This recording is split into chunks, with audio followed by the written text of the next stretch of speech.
Rami Khouri is a senior public policy fellow and journalism professor at the American University of Beirut. He joins us now live via Skype from Beirut. Good to have you with us again, Rami. It seems like, I mean, it was just a few months ago, you and I were sitting here talking about protests in Beirut. What do you make of what's going on in Tripoli today? It's very predictable. This was clear about a year ago that the economy was gradually collapsing because the central bank simply could not maintain the levels of foreign exchange that were needed to run the economy. That created a lot of lack of confidence in the banks. Depositors were not able to take most of their money out of the banks starting about 4 or 5 months ago. The people lost their jobs.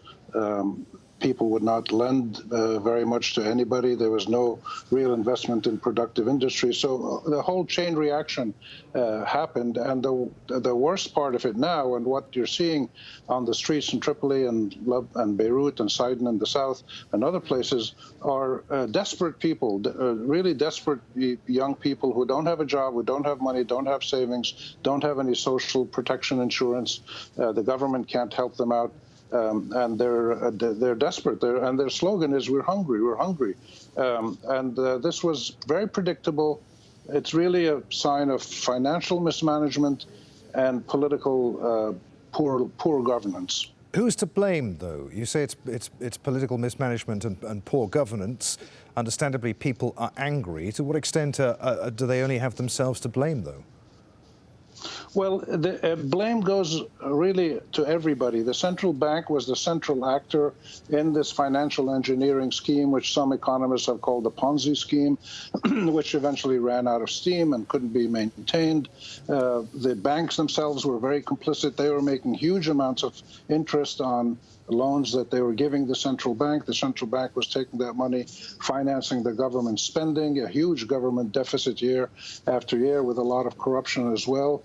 And depositors who were putting their money in the banks were also making a lot of interest. So that's why this went on for so many years. Everybody was benefiting, and people thought it would go on forever. But like most illusory Ponzi schemes, it doesn't go on forever. At some point, it collapses. The smart people got their money out early, and most of the people didn't, and now there's huge suffering.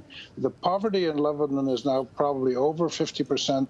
Inequality is rising. Unemployment there's 250,000 people possibly have been unemployed in the last few months.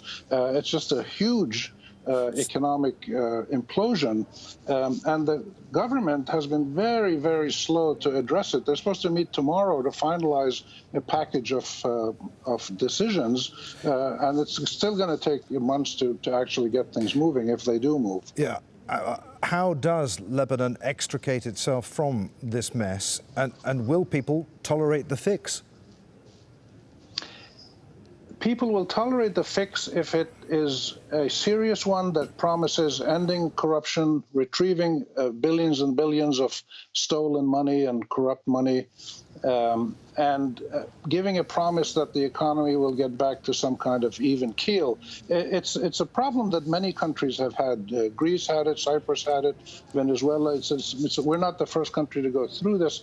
All you have to do is reestablish confidence in the banking system, get investors to start investing in productive industries, produce economic wealth that you then spend, and the economic cycle then goes into positive instead of negative. This requires probably $15 to $20 billion of foreign grants and loans and investments, which will come if there is that critical change which requires serious, credible, non-corrupt, accountable governance. And this is one of the things that Lebanon has lacked. Really good to talk to you, Rami. Many thanks indeed. Rami Khouri there, professor of journalism at the American University of Beirut.